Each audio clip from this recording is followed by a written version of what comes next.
193 lists sign up to run in parliamentary elections, and more are expected to register before tomorrow's deadline.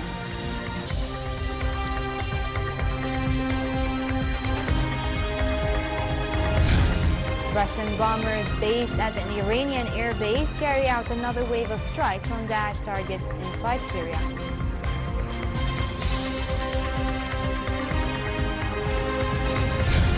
And Her Majesty Queen Rania calls for turning education reform into a national priority and a long-standing popular demand by the Jordanian people.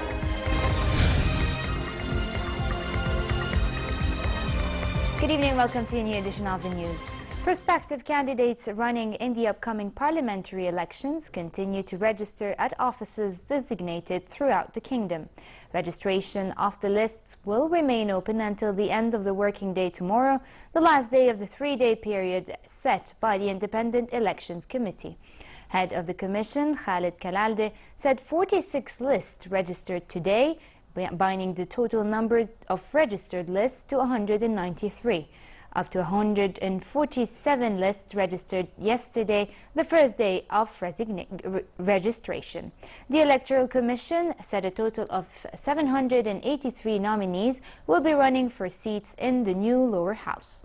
Among them are 631 males and 152 females. The Commission said it had given the green light for electoral advertisement starting yesterday, but it advised the registered list to wait until the Board of Commissioners approved the list and those running on various tickets. Amid the stepped-up preparations for the September 20 polls, Interior Minister Salah Mohammad visited the West Amman Civil Status and Passport Office to check on the progress of work. He met staff and members of the public at the office as he saw firsthand the services offered to citizens. The Jordanian Armed Forces Arab Army said a sick Syrian child at the border refugee camp has been allowed entry to the kingdom for treatment. An army statement said the child at Al-Ruqban border camp had been admitted after a specialized team verified his condition. The armed forces reiterated that they will pursue the humanitarian role they began on the first day Syrian refugees crossed to the kingdom.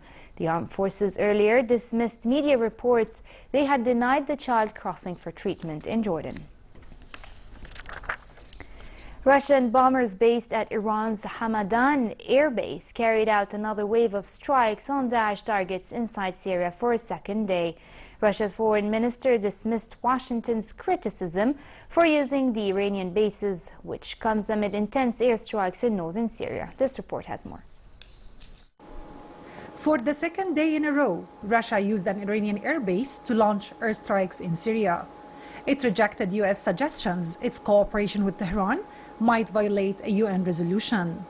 Russia's defense ministry said Su-34 fighter bombers flying from Iran's Hamadan airbase struck Daesh targets in Syria's Deir ez-Zor province, destroying 2 command posts and killing more than 150 militants.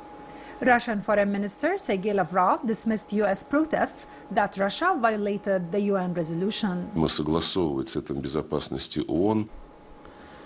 There are no reasons to suspect Russia of violating Resolution 2231. According to this resolution, it is necessary to coordinate with the UN Security Council the supply, sale and transfer to Iran of certain types of weapons, including military aircraft. In the case which is being discussed now, neither supply nor transfer or sale of military aircraft to Iran took place. Lavrov said Russian aircraft had been flying out of Iran as a part of the Kremlin's anti-terrorist operation. Several airstrikes targeted a busy market in the Syrian city of Idlib. The British-based Syrian Observatory for Human Rights said dozens of people were killed. A member of the Civil Defense Forces in Idlib said the market had been completely destroyed by the airstrikes. Hala Dababne for the News at 10. In Iraq, a small unit of Kurdish Peshmerga forces huddled in an abandoned home on the edge of Qarqasha. The village is one of a dozen east of the city of Mosul that the Peshmerga had captured from Daesh terrorist group this week. The advance aims to lay the groundwork for the battle for Mosul, Iraq's second largest city, which has been held by the group for more than 2 years. The operation, which lasted just another 48 hours, is expected to be one of many operations aimed at encircling Mosul, the last major Daesh urban stronghold in Iraq. The long battle for Mosul is continuing amid violence in much of the rest of the country. Students and activists staged a protest outside an Arab school in the occupied West Bank after Israeli military authorities ordered the school to be shut down and demolished. The primary school, located in the middle of a community of Arab Bedouins in Khan al-Ahmar area near Jericho, was built in 2009. But shortly after its opening, the Italian-funded school was in the midst of a court dispute and faced possible demolition by the Israeli occupation army, as it was built in an area where occupation authority had approved an expansion plan for a Jewish settlement. Recently, settlers from the nearby settlement of Kafr Abu Mim asked the Israeli High Court that the school be demolished, leading to Israeli authorities' decision to close the school. The latest threat prompted the school to bring forward the start date of a new academic year to Wednesday, much earlier than usual, in an attempt to disrupt the plan for closure. A small ceremony marking the occasion was attended by students and school staff, as well as Palestinian officials. Foreign diplomats and ambassadors were also invited to join the event, including United Nations representative David Carden. We continue to call on the Israeli authorities to fulfill their obligations as an occupying power and to rescind all policies and practices that directly or indirectly lead to the forcible transfer of Palestinian Bedouin communities. The broader context is Israel's prolonged occupation and the general lack of respect for international humanitarian law and international human rights law. Libyan forces said they had taken one of the last districts in central Sirte held by Daesh militants. The Libyan forces, composed mainly of brigades from the western city of Misrata, battled snipers and car bombs in their campaign to recapture the entire city. After they secured key sites south of central Sirte last week, fighting shifted into neighborhood number 2, which the brigade said they had now captured. The Misrata-led forces had faced 4 vehicle-borne bombs, 2 of which they had destroyed on the ground before they could reach their targets. A spokesman at Misrata's Central Hospital said at least 8 combatants from the government-backed forces had been killed and more than 80 wounded in the clashes. Daesh seized control of Sirte last year, turning it into a base for Libyan and foreign militants and extending its control over about 250 kilometers of Libya's Mediterranean coastline. Her Majesty Queen Rania called for turning education reform into a national priority and a long-standing popular demand by Jordanian people. Queen Rania explained that it is the foundation on which security, national identity and a strong economy lie. The Queen made the remarks during a discussion with youth from Jordan volunteers and members of the National Committee for Human Resource Department Committee at Al Hussein Business Park in Amman about the impact of education on the job market, future and employment. Her Majesty stressed on the importance of honesty and openness in acknowledging the challenges Jordan's education sector faces. The Queen added that it is high time for the participation of Jordanians as a key stakeholders in education reform, with a new academic year and a parliamentary election around the corner. According to the Queen, huge strides need to be made in vocational training offered by schools in order to meet the needs of the job market. She also stressed that progress and development means being open to outside experiences and applying successful education reform plans used abroad in Jordan in a way that preserves local traditions and values. The Queen said that a specialized academy had been established to train future teachers on teaching skills before they enter the classroom. The general secondary examination, tawjihi, vocational training programs and higher education were amongst the issues discussed with the youth. In a Palestinian refugee camp in Jerash, children clutching colorful crayons are making drawings to be featured on trendy t-shirts. This is part of an initiative by a newly established children clothing brand, the Orenda Tribe, that aims to incorporate social responsibility into fashion. Volunteers with the company gave art classes at refugee camps around the country and encourages refugee children to help design the brand's product.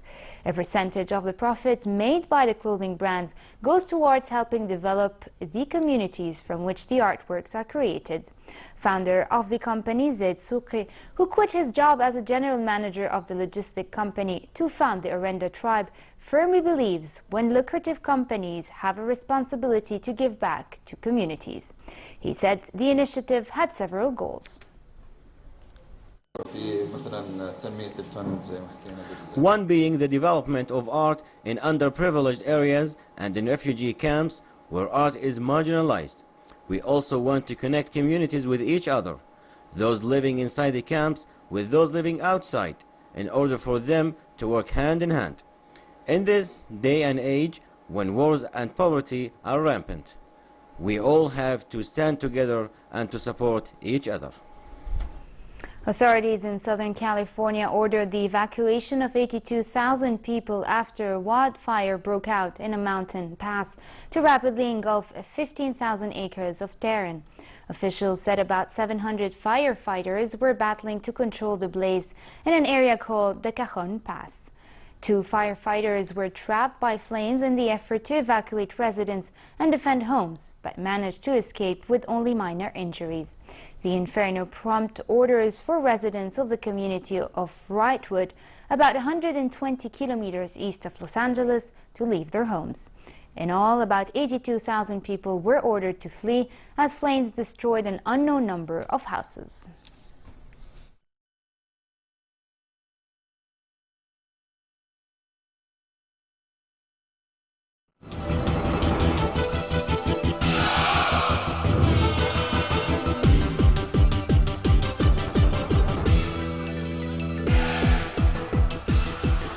And we begin with Rio. Canada's Darren Drouin took gold in the men's high jump, clearing a height of 2.38 meters to beat the competition. Qatar's Muaz Histabrahim claimed silver, narrowly missing out on his country's first Olympic gold, while Bogdan Bondarenko of Ukraine landed bronze.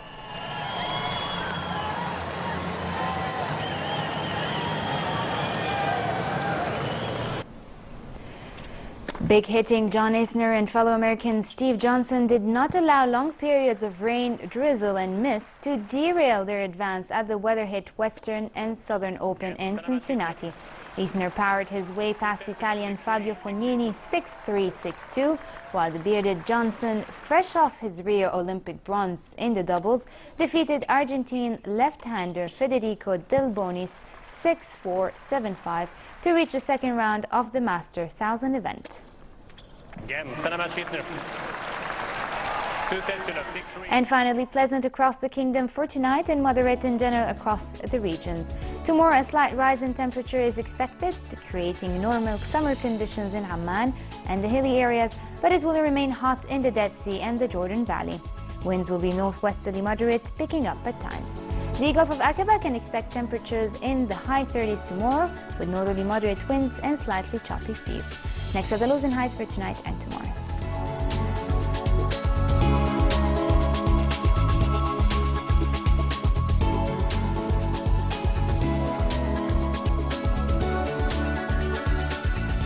And to end the news, here's a recap of our top stories.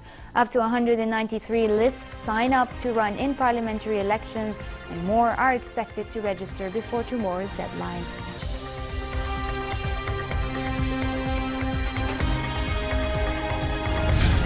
Russian bombers based in an Iranian airbase carry out another wave of strikes on Daesh targets inside Syria.